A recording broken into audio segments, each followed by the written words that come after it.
14 साल के साद के साथ हुई खूनी वारदात, माइनर ने ही माइनर पे किया हमला।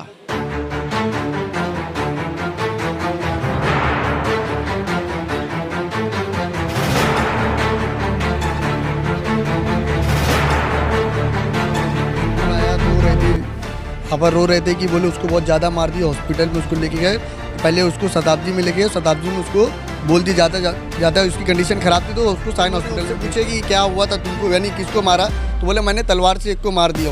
तो बोले कहाँ मारा हो, तो मेरे को उसने वो साहब को बताने लग गया कि मैंने उसको हाथ पे मारा, उंगली कट गई और पीछे गर्दन पे मारो। पीछे उससे पूछे जब कि ज़्यादा मारा है, तो वो खुद बच्चा बोल रहा है कि बोले हाँ 300 साल के, यही बोले कि बोले परसों आगे बोले तुम लोग मेरा नाम ले रहे हो, मैं सुनने में आ रहा। बोले मेरा क्या, मैं 3 महीने में जाकर वापस आ जाऊँगा, मेरा आना जाना लगे रहेगा।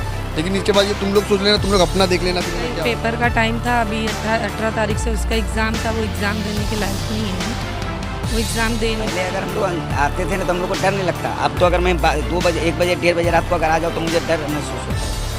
मैं हूं आमिर और आप देख रहे हैं नुक्कड़ न्यूज़। मैं हूं शिवाजी नगर गोवंडी का बैगनवाड़ी इलाका एक आता है, शिवाजी नगर पार्ट 2 में एक खूनी वारदात गढ़ी गई। 7 मार्च का ये मामला है, जहां पर साद जो कि 14 साल का है और दूसरा माइनर जिसका नाम मैं आपको बताऊंगा कि किस तरीके से ये घटना घटी। हालांकि शिवाजीनगर पुलिस स्टेशन ने 109 BNS यानी कि हाफ मर्डर का मामला दर्ज किया है, लेकिन उनके परिजन मेरे साथ है कि क्या कुछ मामला हुआ था और कैसे 2 माइनर आपस में लड़ पड़े और मामला इतना बढ़ गया कि जो साद है वो फ़िलहाल हॉस्पिटल में गंभीर हालत में एडमिट है। मेरे साथ में उनके परिजन है। भाई क्या हुआ था, ये सारी चीज़ें थी, कैसे चीज़ें हुई थी, क्या हुआ था? वो मेरे को फ़ोन आया था, यानी मेरे को घर से फ़ोन आया, खबर रो रहे थे कि बोले उसको बहुत ज़्यादा मार दिया, हॉस्पिटल में उसको लेके गए। पहले उसको शताब्दी में लेके गए, शताब्दी में उसको बोल दी जाता उसकी कंडीशन ख़राब थी, तो उसको साइन हॉस्पिटल में भेज दिया गया। तो फिर जब मैं वहाँ पर गया तो फिर उसके बाद मैं वहाँ से जाने से पहले फिर मैं शिवाजी नगर चौकी में गया। तो बच्चा खुद से मार के उसकी माँ के साथ गया, वो खुद अपने को सरेंडर करने के लिए। तो बच्चे से ना वो जब पहले PSI तुषार देशपांडे सर थे, तो उन्होंने उससे पूछे कि क्या हुआ था तुमको, यानी किसको मारा। तो बोले मैंने तलवार से एक को मार दिया। तो बोले कहाँ मारा हो, तो मेरे को उसने वो साहब को बताने लग गया कि मैंने उसको हाथ पे मारा, उंगली कट गई और पीछे गर्दन पे मारा, पीछे पीठ पे मारा। जिसने मारा उसका क्या नाम था? उसका नाम वो हमीद कुछ समथिंग नाम है वो। तो उससे पूछे जब कि ज़्यादा मारा है, तो खुद बच्चा बोल रहा है कि बोले हाँ 307 का मैटर है। वो बच्चा खुद बता रहा है, वो उम्र में जब हम वो उम्र के थे हमको नहीं मालूम था 307 302 क्या होता है। साद को मार लगी है, वो कहाँ पे लगी? साद को पीछे गर्दन पे मार लगी है, गर्दन पे इवन मांस के अंदर 6 स्टेचेस आए हैं और ऊपर स्किन पे ना 12 स्टेचेस आए, और फिर पीछे इधर बैक पे मारा है। और एक उंगली चारों उंगली के उसके नस डैमेज है उसमें। और आज ही उसका ऑपरेशन हुआ, ICU से उसको निकाल के फिर उसको वार्ड में शिफ्ट किए गए। साद अभी कौन सा हॉस्पिटल में एडमिट है? साद साइन हॉस्पिटल में एडमिट है। तो ये मामला जो हुआ था, ये ऐसा क्या हुआ था कि दोनों जो माइनर है, दोनों ही छोटे हैं, दोनों आपस में लड़ लिए? वो जो पान वाले, वो सगीर खालू बोलते हैं, उनका वो ना हमेशा पूरे एरिया में वो अपनी दान जमा के बैठते हैं, वो सबको डरा के रखते और सबको केस बनाने की धमकी देते रहते हैं। जो भी उनसे लड़ता है वो सबको ऐसे ही बोलते, चौकी में मेरा आना जाना है, पुलिस मेरे जेब में है, वो उनका ये कहना है। और उसके बाद वो बच्चे जेब में, मतलब वो उनका कहना है कि मेरी पुलिस से सेटिंग है, मेरी पुलिस से बहुत अच्छा। क्या कारोबार है सगीर का? उनका मेरे को भी नहीं मालूम है। पुलिस से दोस्ती कैसे? वो यहाँ पर भी आके यही बोले कि बोले परसों आके बोले तुम लोग मेरा नाम ले रहे हो, मैं सुनने में आ रहा। बोले मेरा क्या, मैं 3 महीने में जाकर वापस आ जाऊँगा, मेरा आना जाना लगे रहेगा। लेकिन इसके बाद ये तुम लोग सोच लेना, तुम लोग अपना देख लेना, फिर मैं क्या होएगा। वो ऐसा धमकी देके गया घर पे भी आके। तो इस मामले में अभी कितने लोगों के ऊपर FIR दर्ज हुई? हालांकि उस बच्चे ने 3 से 4 बार उसका स्टेटमेंट लिया गया है। 3 से 4 बार में सबके वही उसने बच्चों ने 4 लोगों का नाम लिया, लेकिन चारों में से अभी तक 2 ही लोग का नाम आया है FIR में। 4 लोग में से उसका एक नानू है, वो नानू उर्फ अब्दुल्ला, उसका नाम अभी तक नहीं आया है। और उसके बाद और एक कोई साथ बता रहा था, तो उसका भी नाम नहीं डाले। तो और खाली ये सगीर खालू और वो बच्चे का ही नाम जिसने वो अपने आप को सरेंडर किया बस। तो अभी सगीर खालू कहाँ है? सगीर खालू अभी अरेस्ट है, वो पुलिस की हिरासत में। तो अभी जो मामला पहुंचा है, कहाँ तक पहुंचा है, क्या पुलिस ने आपको बताया? हमको अभी तक कुछ खाली ये बताया कि यहाँ 109 बोले धाराएं लग गई है, लेकिन हमको FIR कॉपी अभी 3रा दिन होने को आ रहा है ना, हमको FIR कॉपी दी गई है और ना हमको बताया गया है कि हमको क्या करना है, आगे क्या प्रोसेस क्या रहेगा। हमने अभी भी पूछे तो, लेकिन अभी कुछ बताया नहीं गया है। और उसके बारे में पूछ भी रहे तो बोले वो बात करेंगे, ऐसा बोल। इन्वेस्टिगेशन ऑफिसर से कोई बात हुई आपकी? हाँ, कौन है इन्वेस्टिगेशन? तुषार देशपांडे सर से बात हुई थी। तो अभी 1-2 घंटा पहले भी मेरी बात हुई, तो उन्होंने यही कहा कि बोले मैं घर पे हूँ, मैं आता हूँ। तो बोले आप आओ, तो बोले आके बात करते हैं अपन। अच्छा, कैसा सहयोग रहा पुलिस का इस पूरे मामले में, क्योंकि 2 बच्चे हैं और दोनों के दोनों माइनर हैं, आप यहाँ स्थानिक रहते हैं इतने सालों से, तो कैसे देखते हैं इस सारे मसले को कि इतने छोटे बच्चे और इस तरीके से जो है इतनी धारदार हथियार से मारना?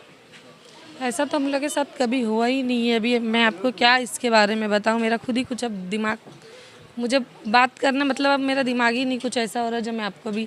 ये जो साहद था, ये आपका बच्चा है, क्या करता है? स्कूल जाता है? मेरा बेटा स्कूल जाता है, ये चैम्बूर नारायण गुरु में पढ़ता है 9th में। तो अभी उसका आप बता रहे कि उसके हाथ में मार लगा, वो पढ़ाई करता, तो लिखने के उसकी नहीं, मेरे बच्चे का ये पेपर का टाइम था, अभी 18 तारीख से उसका एग्ज़ाम था, वो एग्ज़ाम देने के लायक नहीं है अभी, वो एग्ज़ाम दे नहीं पाएगा अभी। तो उसको कहाँ कहाँ मार लगी थी? जब आपके कैसे वो आपके पास आया, आपको कैसे पता चला कि ये सारी घटना हुई? मुझे कुछ पता नहीं था, मैं घर में थी, मैं नमाज़ पढ़ी थी, बस इतने में मेरी बहन ने फ़ोन किया आपस रात को लग गई है, तो मुझे लगा बस ऐसे ही लग गई है। जब यहाँ भागते हुए आई तो मेरे दोनों भाई उसको हॉस्पिटल लेके जा चुके थे। मैंने वो उस टाइम देखा नहीं उसको कहाँ लगी नहीं लगी। जब मैं हॉस्पिटल पहुँची तो उसके गले पे लगा हुआ था, उसके हाथ में लगा हुआ है, हाथ में 3-4 जगह मगर लगा है, और पीठ पे थोड़ा सा लगा हुआ था। तो जैसे कि आप बता रही 14 साल का आपका बच्चा है, अभी ये जो मामला हुआ है, तो कैसा लगता है आपको? जो बाकी जो यहाँ के जो और स्थानिक लोग हैं, जो माँ है, कितना डर लगता है सब चीज़ों से लेकर? अब तो मुझे भी बहुत डर लग रहा है, मतलब ऐसा हुआ इतने साल में तो ऐसा कभी नहीं हुआ, मेरे बच्चे के साथ ऐसा क्यों हुआ वो मुझे भी अब मतलब मुझे अब समझ में नहीं आ रहा है कि मतलब मेरे बच्चे के साथ ऐसा क्यों हुआ। जो सगीर जिसका नाम आ रहा है बार बार, तो ये सगीर जो है, ये इसका रिकॉर्ड क्या है? कोई क्रिमिनल रिकॉर्ड है पहले ऐसे कुछ? हम लोग उसके बारे में कुछ नहीं जानते हैं, मतलब मैं कुछ नहीं जानती हूँ। विवाद शुरू कैसे हुआ? ये तो मतलब मेरे बच्चे, हम लोग को अभी तक इसके बारे ये बच्चे ने क्या बताया? मेरे बच्चे ने मुझे खाली इतना बताया, अम्मी जहाँ पे मैं बैठता था उनका और वो सगीर खालू का झगड़ा था, बस वो मेरे को, मैं वहाँ बैठता था इसलिए वो मुझे आँख दिखाते रहते थे, और जब मैं वहाँ गया तो मैं देखा ये तीनों वो चाचा और उनके लड़के लोग वहाँ खड़े हैं, और जब मैं आगे भाग मतलब मैं थोड़ा चलते हुए आया तो बच्चे ने जब मुझे मारा ना तो मैंने एकदम साफ सुना, लोग बोल रहे मार मार मार। तो मतलब सगीर ने बच्चे को उकसाया हामिद को मारने? हाँ, हामिद नाम है ना उसका? हाँ। नहीं, साद को नहीं, हामिद।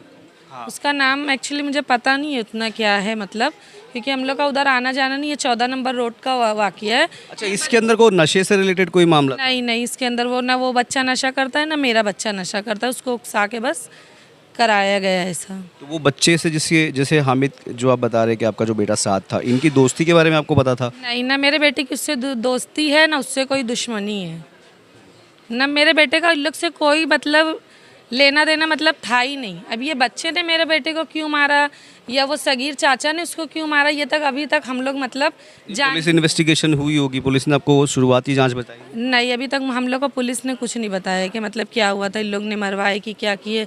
जहाँ तक मेरे बेटे ने बताया हम लोग ने उतना ही सुने और उतना ही पुलिस को बताया। अच्छा, पुलिस ने इस पूरे मामले में कितना सहयोग किया आपको? कैसे जांच रही? पुलिस ने आपको सहयोग किया बराबर तरीके से? गए तो जब हम लोग पुलिस स्टेशन पहुँचे तो पहले हम लोग का मतलब उतना ध्यान नहीं दिया गया। जब हम लोग ने धरना देने की बात की है तो जाके तब थोड़ा पुलिस ने हम लोग के साथ, पहले हम लोग को यही बताया गया कि हम लोग ले रहे हैं, बना रहे हैं, छानबीन चालू है, देखो अभी तो 26 है, अभी करते हैं, मतलब आगे जैसे जैसे सबूत मिलेगा हम लोग देखते हैं। नहीं, मतलब सबूत कैसा? उसको मार लगा हुआ, उसका गर्दन पे से मारा है, वो कैसा कहाँ से आया, उसके बाद हम लोग देखते हैं। खालू, आप कितने सालों से यहाँ पे रहते हैं? हम लोग यहाँ पे 80 में है यहाँ। 1980 में, 1980 के गोवंडी में और अब 2024-25 के इसमें कितना फ़र्क है? बहुत अंतर है। कितना अंतर है? पहले बोले क्या बदलाव लगा? हम लोग बड़े बड़े घर बन गए? घर बनाना अच्छा नहीं है, घर बनाना कोई बड़ी बात नहीं, हमको सोसाइटी में रहना अच्छा है। घर भरिए अपन ताजमहल, जब उस घर में मैं सुकून से नहीं रहूँगा तो मुझे जीने से क्या फ़ायदा, उस एरिया में मुझे रहने से क्या फ़ायदा।